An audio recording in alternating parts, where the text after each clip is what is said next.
नमस्कार, कंज्यूमर अड्डा में आपका स्वागत है। आपके साथ मैं हूं विपिन भट्ट और आज आपको एक बार फिर से खबरदार कर रहे हैं साइबर फ्रॉड के मामलों पर, क्योंकि साइबर फ्रॉड के मामले दिन पर दिन बढ़ते जा रहे हैं। फिलहाल तो इस पर कोई लगाम लगती हुई नजर नहीं आ रही है और जो शिकार बन रहे हैं वो अक्रॉस द बोर्ड है। मतलब ऐसा नहीं है कि बहुत सारे ऐसे लोग शिकार बन जा रहे हो कि भाई बड़े अनजान थे, ज़्यादा पढ़े लिखे नहीं हैं, जानते नहीं हैं। नहीं, सबसे ज़्यादा फ्रॉड्स हो रहे हैं ऐसे लोगों के साथ जिन्हें सब कुछ पता है, पूरा सिस्टम पता है, लेकिन फिर भी फ्रॉडस्टर ऐसा कुछ जाल फैलाते हैं कि आप आसानी से उसमें फंस जाते हैं और बड़े बड़े लाखों और करोड़ों के स्कैम्स हो रहे हैं और लोग हाथ मलते रह जाते हैं। और अब इसमें एक बहुत बड़ी दिक्कत आ गई है।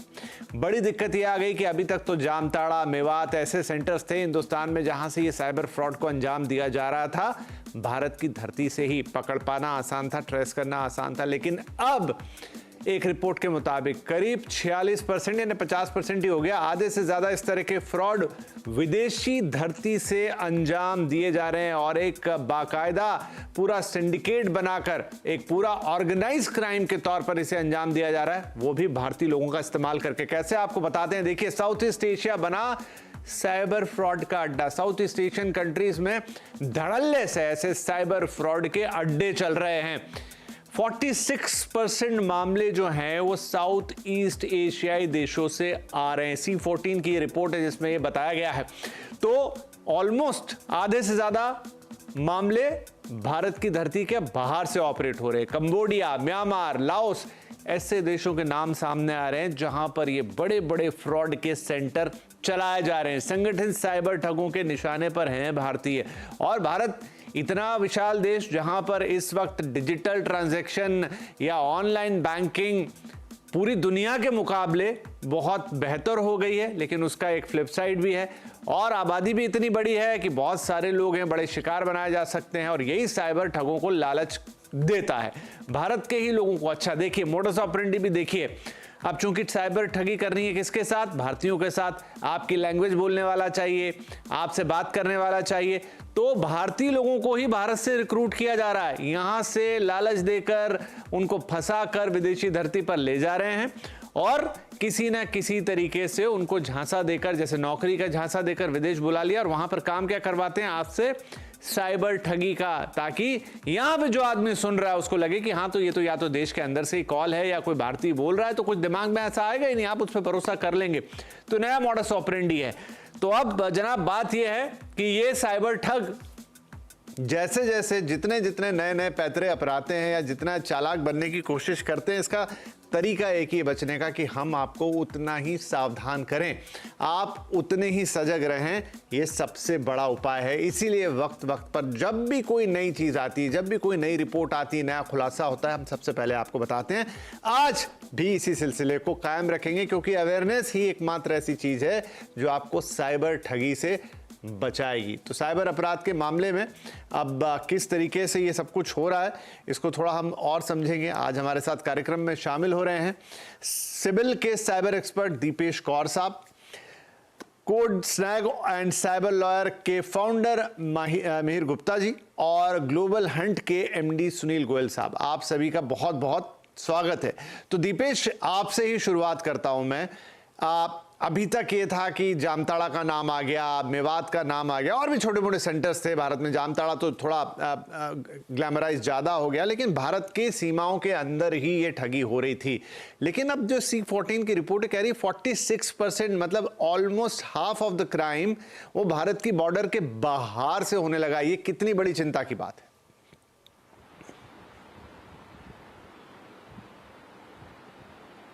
हेलो, हाँ मीर, आपसे सवाल जी। आपका सवाल बिल्कुल सही है। अभी ये भारत सरकार की एक रिपोर्ट पब्लिक डोमेन में आई है जिसके अंदर कहा गया है कि कंबोडिया, लाओस जैसे देशों से भारत के ऊपर अटैक किया जा रहा है, टारगेटेड अटैक हो रहा है। उसका रीजन भी एक है कि हिंदुस्तानी पब्लिक के पास जैसे जैसे हिंदुस्तान की इकोनॉमी ग्रो कर रही है, पैसा आ रहा है, और हमारे यहाँ पे जैसे आपने बताया UPI का पेमेंट स्ट्रक्चर है, तो वो इजी है हैकर्स के लिए डिजिटल मनी को अपने अकाउंटों में ट्रांसफर करना। और इसका सबसे बड़ा टूल उनके लिए आज की तारीख में यूपीआई बन चुका है। और इससे भारत को काफी नुकसान हो रहा है। जब हमारा मेहनत का कमाया हुआ पैसा, आम जनता का मेहनत का कमाया हुआ पैसा बाहर जा रहा है, तो ऑब्वियसली गवर्नमेंट के लिए, पब्लिक के लिए, सबके लिए नुकसान है। और यहाँ पर पूरे ऑर्गेनाइज साइबर क्राइम के ग्रुप्स बन चुके हैं, जैसा भारत सरकार की रिपोर्ट कहती है, जिसमें रोज अगर हम लोग आज आंकड़ों को भी देखें तो 7 से 8 हजार कंप्लेंट्स रोज आती हैं, जिसमें से 85% कंप्लेंट्स जो होती हैं वो सारी की सारी साइबर अपराध की ऊपर होती हैं, फाइनेंशियल फ्रॉड्स की, ना कि किसी और टाइप के अपराध की। क्योंकि at the and in criminals को आपका पैसा चाहिए, इनको कोई आपके डेटा से मतलब नहीं है, बट ये आपके पैसे को ले जाना चाहते हैं, जो कि यूपीआई के माध्यम से बड़ा ईजी है आज की तारीख में। और आप एक बारी में आपको पूरा अकाउंट साफ कर जाते हैं। जी, तो दीपेश भी जुड़ गए हमारे साथ। दीपेश, भारत दुनिया में बहुत बड़ा नाम भी कमा रहा है, बहुत तेजी से हम डिजिटाइज हुए हैं। अब तो मतलब हमारे यहाँ तो 1 रुपये 2 रुपये ऐसे वाले ट्रांजैक्शन भी हम बहुत आसानी से स्कैन करके, मतलब आपका पर्स अब हट गया है, आपके मोबाइल से सब कुछ हो रहा है। ऑनलाइन बैंकिंग खूब चल पड़ी है और काफ़ी सारे लोग इसमें पार्टिसिपेट कर रहे हैं। तो एक तरफ तो ये हमारे लिए अच्छी बात है, दूसरे देश यूपीआई का इस्तेमाल कर रहे हैं या इस तरह की चीजें हमसे ले रहे हैं, लेकिन क्या यही हमारे लिए मुसीबत की जड़ बन रहा है कि इतनी बड़ी आबादी, इतना सारा डिजिटल लेन देन, तो ऐसे में शिकार बनाना भी साइबर ठगों को, तो पूरी दुनिया के जो साइबर ठग है उनका पूरा फोकस अब इंडिया की तरफ हो गया है, मार्केट जैसा लगने लगा है उनको। एक्चुअली कुछ हद तक सही है, बिकॉज जब भी आप हिस्ट्री उठा के देख लो, जब भी कोई नई टेक्नोलॉजी आती है, जितना टेक्नोलॉजी की एडवांटेजेस निकल के आती है, उतनी टेक्नोलॉजी की डिसएडवांटेजेस भी निकल के आती है। In the case of India, हमारे भारत के साथ में प्रॉब्लम ये हो जाता है कि हम बहुत बड़ी पॉपुलेशन वाली कंट्री हैं, और जो डिजिटल एडॉप्शन लास्ट 2 साल 3 साल में कोविड के बाद हुआ है, वो बहुत एक्सट्रीमली फास्ट रेट पे हुआ है। तो लोगों ने एडॉप्शन तो कर लिया, बट उसकी सिक्योरिटी और उसके नेगेटिव इम्पैक्ट्स देखे नहीं है। तो उसकी वजह से टियर 2 सिटीज, टियर 3 सिटीज में अवेयरनेस बहुत कम है, और उसकी वजह से भी फ्रॉड करना इंडिया में आसान हो जाता है। प्लस पॉपुलेशन ज्यादा है तो अटैक सरफेस बहुत बड़ा है, तो आप बहुत ज्यादा लोगों को रीच आउट कर सकते हो, और ये पूरी बिजनेस लॉ ऑफ एवरेज पे चलती है। तो जितना ज्यादा सरफेस मिलेगा, उसमें से 1 या 2 तो कोई ना कोई मिल ही जाएगा फ्रॉड करने के लिए। तो इसके लिए इंडिया पे ज्यादा फोकस हो रहा है और इंडिया पे ज्यादा अटैक्स हो रहे हैं। अच्छा, it is growing economy, it will get sorted as, मतलब ये कम हो जाएगा जैसे जैसे टाइम आगे बढ़ेगा, और रूल्स और रेगुलेशंस और स्ट्रिक्ट हो जाएंगे। उस पर तो हम बात करेंगे, हमेशा ही करते। गोयल साहब, अच्छा, इस पूरे मॉडस ऑपरेंडी का एक बहुत बड़ा हिस्सा ये है, जैसा मैंने शुरू में भी जिक्र किया, कि हमारी सीमाओं से बाहर चला गया ये क्राइम। और साइबर अपराध का तो सबसे बड़ा कह लीजिए नुकसान या फ्लिप पॉइंट यही है कि उसमें कोई सीमाएं मैटर नहीं करती, आप कहीं भी बैठ के कुछ भी कीजिए। अब चूंकि ये एक धोखाधड़ी वाला मामला होता है, जहां साइकोलॉजिकली आपको शिकार बनाया जाता है, या तो आपसे ओटीपी पूछ लिए जाते हैं, या फिर आपसे आपका पासवर्ड पूछ लिया जाता है, ना आपको जाल में फंसाया जाता है। जाहिर सी बात है, जाल में फंसाने के लिए कोई ऐसी ही आवाज आपको सुननी होगी, कोई विदेशी आवाज आएगी तो या तो आधे लोग समझ नहीं पाएंगे या सजग हो जाएंगे। तो अब कमाल की बात है कि भारत से ही लोगों को जाने अनजाने रिक्रूट किया जा रहा है और ये अपराध करवाया जा रहा है विदेशी धरती पर। क्या है कि हमारे देश में एक जो भी युवा वर्ग है, जॉब के लिए या ज्यादा पैसा कमाने के लिए या पैसा कमाने के लिए अलग अलग एवेन्यूज एक्सप्लोर करते हैं। और हमारे यहाँ एक मेंटल सेटअप बना हुआ है कि अगर आप देश से बाहर जाएंगे तो आपको ज्यादा पैसे मिलेंगे। एक जनरल परसेप्शन है मैक्सिमम लोगों में। तो क्या तो लोग मिडिल ईस्ट के मार्केट्स में जाते थे, यूएई है, सऊदी है, ये जो मिडिल ईस्ट का जो गल्फ का मार्केट है, वहां जाते थे लोग, अलग अलग तरह के काम करते थे, सपोर्ट सिस्टम्स में, वर्कफोर्स में, मैन्युफैक्चरिंग्स में, डिफरेंट तरह के जॉब्स होते थे जहाँ पे लोग काम करते थे, रियल एस्टेट में। उसके अलावा जो दूसरी कंट्रीज है यूरोप और वैसे मार्केट में, जहाँ pure white collar type jobs होती थी कि लोग आईटी टेक्नोलॉजीज पे जाए जाते थे लोग। एक जनरल परसेप्शन होता है कि जो भी बाहर से आता है कुछ ना कुछ अच्छा पैसा कमा के आता है, कहीं टैक्स लिमिट है, कहीं पे करेंसी की वैल्यू ज्यादा है। तो हर किसी को एक परसेप्शन है कि उनको बाहर जाके कमाना। और इस बोर्ड में क्या होता है, जब उनको बाहर जाके कमाना है तो वो बेसिक चेक्स नहीं करते कि भाई अगर मेरे को बाहर जाना है तो कौन सी कंपनी में जाएंगे, क्या काम करवाएंगे। वो सिर्फ ये देखते हैं कि मुझे 1 लाख रुपए महीने का ये तनख्वाह दे रहे हैं, या 1.5 लाख बोल दिया, या 80,000 बोल दिया, यहाँ तो मुझे कोई 50,000 भी नहीं दे रहा, तो मैं वहीं जाके काम करूंगा। और कंपनी ये भी कमिट कर लेते हैं कि हम आपको रहने की जगह देंगे, हम आपको खाना देंगे, हम ये देंगे।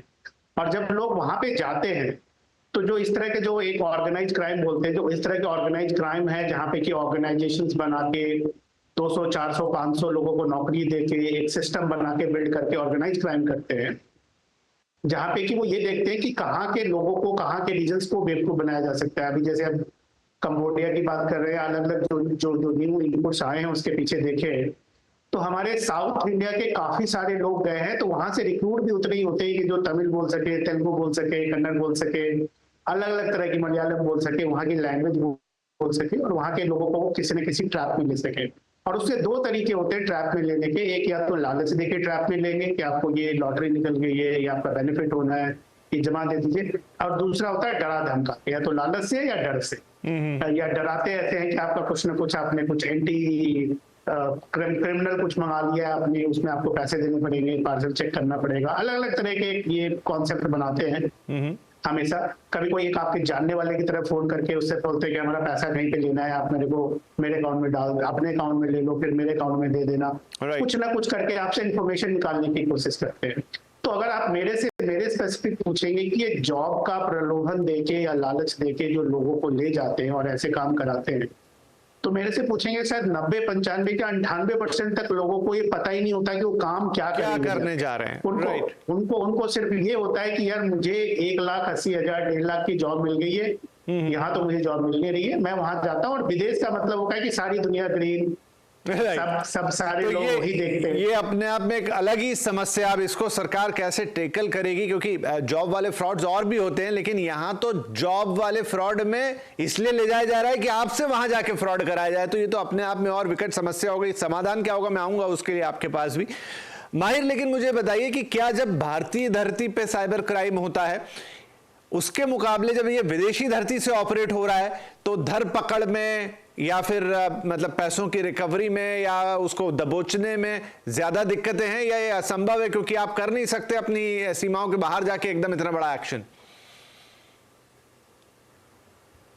तो काफी हद तक ये बात बिल्कुल सही है कि जो साइबर क्रिमिनल्स हैं वो बाहर से अटैक इसलिए कर रहे हैं ज्यादा, या फ्रॉड इसलिए कर रहे हैं कि आपका लीगल प्रोसीजर जो है, जो एक कानूनी तौर पे कार्रवाई करी जा सकती है। अगर मुझे पता लग गया कि कोई आदमी कंबोडिया में बैठा है, लाओस में बैठा है, उसके ऊपर मुझे कोई कार्रवाई करनी है, अगर मैं भारतीय पुलिस की बात करूं, तो आपको कुछ पर्टिकुलर प्रोसेस फॉलो करने पड़ते हैं, कुछ प्रोसीजर्स हैं जो आप फॉलो करते हैं, जिसमें आज से पहले एक चीज फॉलो करी जाती थी जिसे कहा जाता था MLET, mutual legal assistance treaty, जो कि अब की बार जो ये कन्वेंशन हुआ G20 का हमारे यहाँ पे भारत में, इसके अंदर एक UN ट्रीटी पास हुई है, जिसके अंदर काफी सारे देशों ने, G20 देशों ने मिलकर के हाथ मिलाया है साइबर क्राइम को रोकने के लिए, जिसके अंदर MLET को भी बाईपास करके एक नई ट्रीटी आई है जिसमें आपस में देश एक दूसरे को कस्टडीज दिया करेंगे। और अभी रिसेंटली हमने कई सारे मैटर्स में, जिसमें रैंसमवेयर जैसे अटैक, कई ऑर्गेनाइजेशंस पे कई तरीके के अटैक होते थे, जिसमें बिजनेस ईमेल कॉम्प्रोमाइज, पैसा निकाल लेना, खाता फ्रीज कर देना, उसमें हमने देखा है कि काफी पुलिस आपस में और अंतर्राष्ट्रीय देशों की इंटरपोल की मदद से मिलजुल करके काम कर रही है और उन क्रिमिनल्स को अरेस्ट कर रही है। तो उनको भारत ला पाना तो मुश्किल है, बट हम वहां पे ही उनको रुकवा सकते हैं आज की तारीख में। और इसके ऊपर काफी सारे देश एकजुट होकर के उन क्रिमिनल्स को रोकने के लिए काफी सारे लॉज पे काम कर रहे हैं। और ये चीज भारतीय न्याय संहिता जो भी 1 जुलाई को आएगी उसके अंदर भी स्पेसिफिकली मेंशन्ड है, क्योंकि साइबर क्राइम को ऑर्गेनाइज क्राइम के ग्रुप के अंदर डाल दिया गया है, जिसमें से जो भी आपने पहले सवाल पूछा था, ह्यूमन ट्रैफिकिंग भी उसी का एक पार्ट है। तो कहीं ना कहीं सरकार इस मुद्दे पे काफी जोर शोर से काम कर रही है और बाकी के देश भी इसमें हमारे साथ हैं, जो कि एक पॉजिटिव साइन है कल को इन साइबर क्राइम्स को रोकथाम करने के लिए। तो कहीं ना कहीं साइबर क्रिमिनल्स का समय अब पास आता जा रहा है, जितना इनको ऐश करनी थी इन्होंने कर ली। सरकार मिलकर के कहीं ना कहीं इनको रोक लेगी, दबोच लेगी। बड़े इंकरेजिंग वर्ड्स हैं आपके, क्योंकि देखिए इतने अब तो मुझे लगता है पेपर में एक कॉलम, एक पेज ही हो गया है जहां पर रोज ये स्टोरीज होती हैं कि फला व्यक्ति को इस तरीके से, उस तरीके से, ऐसे करके वैसे करके, 4-5 मोडस ऑपरेंडी है, उसमें थोड़े थोड़े चेंज आते हैं, लेकिन साइबर ठगी के किस्सों की रोज कमी नहीं है जो अखबारों में छप रहे हैं। और मुझे लग रहा है वो तो सिर्फ 10 या 20% मामले हैं जो सामने आते हैं। बहुत सारे लोग तो कुछ बोलते ही नहीं इस बारे में कि अरे मतलब शर्म के मारे या व्हाटएवर, लेकिन इसको रोकना बहुत जरूरी है। एक छोटा ब्रेक लेते हैं। तो बहुत कुछ हो रहा है एक्शन, लेकिन आप अपने लेवल पे क्या एक्शन करेंगे वो भी इंपॉर्टेंट है, क्योंकि पहली जो सुरक्षा की दीवार है वो आपके वहीं से शुरू होती है। और साथ में आगे चलते हुए, जैसा अभी माहिर साहब ने कहा या सुनील गोयल साहब ने भी कहा, समझेंगे इसको कि चौतरफा जो एक्शन की तैयारी है, बड़ी बड़ी ट्रीटीज हो रही हैं, इससे क्या वाकई में ये साइबर अपराध काबू में आएगा। छोटा ब्रेक के बाद ये दो अहम सवाल।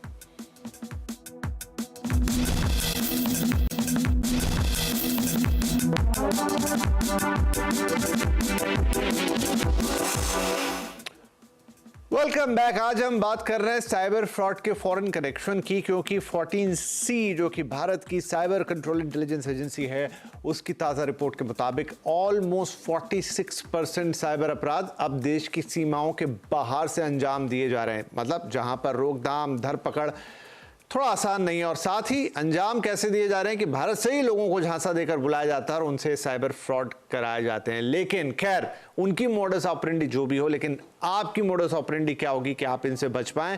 दीपेश, बहुत स्टैंडर्ड तरीके तो हैं हमारे पास, लेकिन फिर भी कोई ऐसी चीज, देखिए मुझे ऐसा लगता है कि साइबर फ्रॉडस्टर क्योंकि दिन भर दिन कुछ ना कुछ नया गेम खेलते हैं, नई ट्रिक्स अपनाते हैं, तो हमें भी दर्शकों को इस लिहाज से सजग करना चाहिए कि वो भी अपना जो ये सारी ट्रिक्स और पैंतरे हैं, इनके हिसाब से खुद को अपडेट रखें, समझ में आए उनको कि अच्छा अगर ऐसा कोई कॉल है, ऐसा कोई मैसेज है, ऐसा कोई मेल है या इसके अलावा भी कोई चीज़ है तो ये फ्रॉड हो सकता है। देखो, मैं लास्ट 7-8 साल 9 साल से साइबर सिक्योरिटी में प्रैक्टिस कर रहा हूँ। तो साइबर सिक्योरिटी के सारे क्राइम्स एक फंडामेंटल मेथड पे बेस्ड हैं, वो है ग्रीड या है इजी मनी। सो टुडे मेरे हिसाब से आज की तारीख में अवेयरनेस इतनी तो है कि साइबर क्राइम्स बहुत हो रहे हैं और फ्रॉड्स बहुत हो रहे हैं। सो जब भी कोई चीज़ बहुत अच्छी लग रही है, या जैसे इंग्लिश में बोलते हैं sometimes it is too good to be true, then it is not true. तो अगर आपको लग रहा है कि ये बहुत इजी है, या बहुत ज़्यादा पैसे मिल रहे हैं, या बहुत आसानी से मेरे को बहुत ज़्यादा ऑप्शंस दिए जाएंगे, तो डेफिनेटली उसके ज़्यादा चेक करना ज़रूरी है। आप कौन सी एजेंसीज के साथ काम कर रहे हैं, वो एजेंसीज की क्या ऑथेंटिसिटी है, क्या वो गवर्नमेंट की तरफ से मान्य है, क्या उन्होंने किस तरीके के पहले प्लेसमेंट्स इस तरीके पे किए हुए हैं, वो सारी चीज़ें आप जहां जाने वाले हो वहां की वो उस जगह के बारे में थोड़ी और जानकारी रखना, दीज थिंग्स पर्सनल अवेयरनेस से ही आएंगी। और मुझे ये भी लगता है कि कहीं ना कहीं इट इज़ टाइम दैट जैसे बोलते हैं पब्लिक गवर्नमेंट पार्टनरशिप होनी चाहिए। सो large organizations like ourselves and so many बड़ी organizations है इंडिया की टेक्नोलॉजी ड्रिवन, कहीं ना कहीं इसको एक CSR एजेंडा की तरह भी ड्राइव किया जा सकता है, जहाँ पे हर कंपनी कुछ ना कुछ CSR पे इन्वेस्ट करती है। तो मे बी ये भी एक एजेंडा हो सकता है जहाँ पे CSR एक्टिविटी की तरफ Tier 2 Tier cities Tier 3 cities में एक अवेयरनेस की तरह रन किया जाए।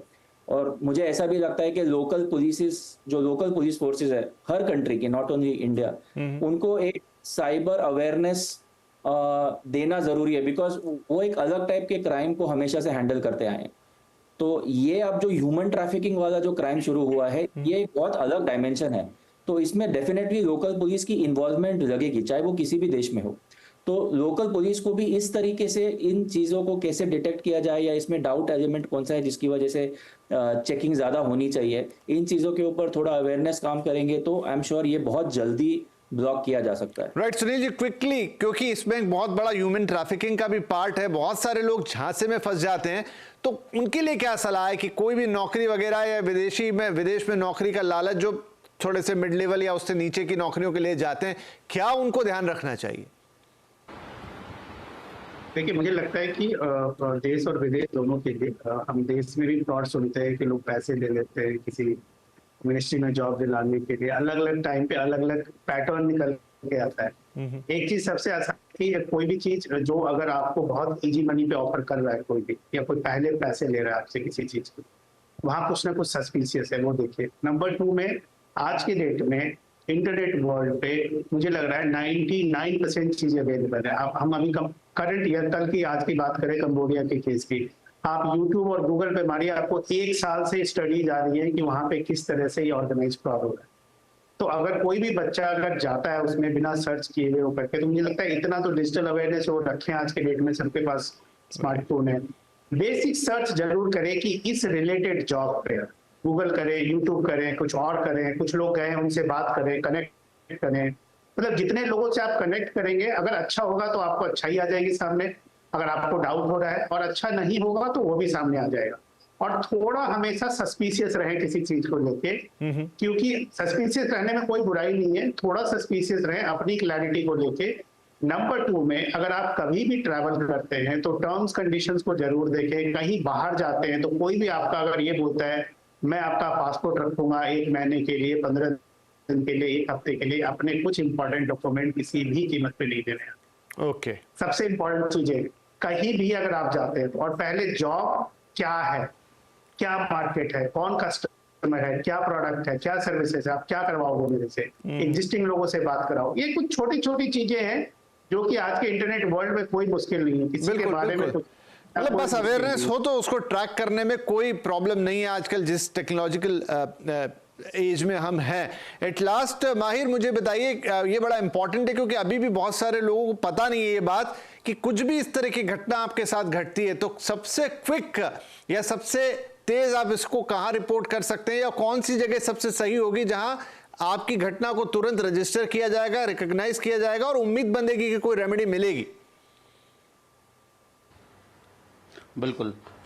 भारत सरकार ने अपना एक पोर्टल निकाला हुआ है जिसका URL है cybercrime.gov.in।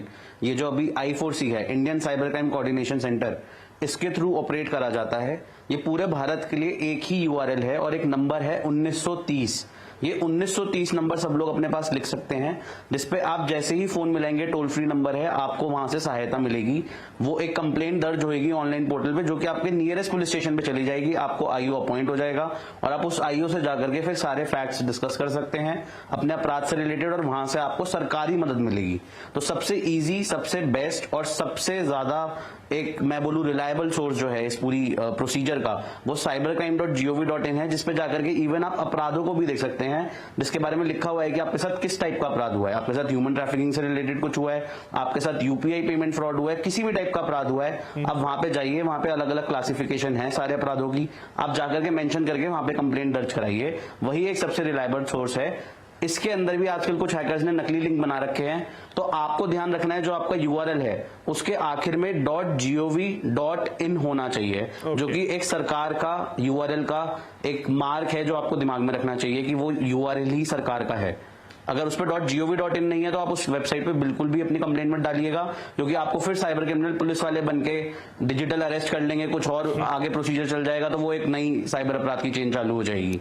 जी चलिए, तो ये इंपॉर्टेंट है टू रिपोर्ट। कुछ भी घटे आपके साथ, छोटा बड़ा या आपके आसपास में, रिपोर्ट जरूर कीजिए, क्योंकि उससे हमारी एजेंसीज को भी ट्रैक करने में आसानी होती है। उनके पास एक डेटाबेस आता है जिससे वो बड़े अपराधों को पकड़ सकते हैं। और काफी कुछ माहिर ने बताया भी कि क्या इस समय चल रहा है राष्ट्रीय अंतर्राष्ट्रीय स्तर पे कि साइबर क्राइम को कैसे दबोचा जाए, लेकिन साथ में आपकी सजगता, आपकी अवेयरनेस। और अवेयरनेस ये देखिए, हमारे बाकी मेहमानों ने भी कहा कि सिर्फ एक हल्की सी अवेयरनेस, थोड़ी सी जागृति अगर आपके अंदर है ना, थोड़ा सा क्वेश्चन आप कर पाएंगे कि ये भाई ये कौन है, क्या है, क्यों है, चाहे आपके साथ साइबर फ्रॉड हो रहा है या ह्यूमन ट्रैफिकिंग का मामला है, तो शायद 50% केसेस में तो अपराध को होने से वही रोका जा सकता है। बहुत शुक्रिया आप तीनों ही मेहमानों का, ये सारी जानकारी और ये अवेयरनेस ही एकमात्र आई थिंक ऐसा टूल है जिससे हम वो पहली दीवार खड़ी कर सकते हैं जो इस तरह के अपराधों को रोकेगा। बहुत बहुत धन्यवाद।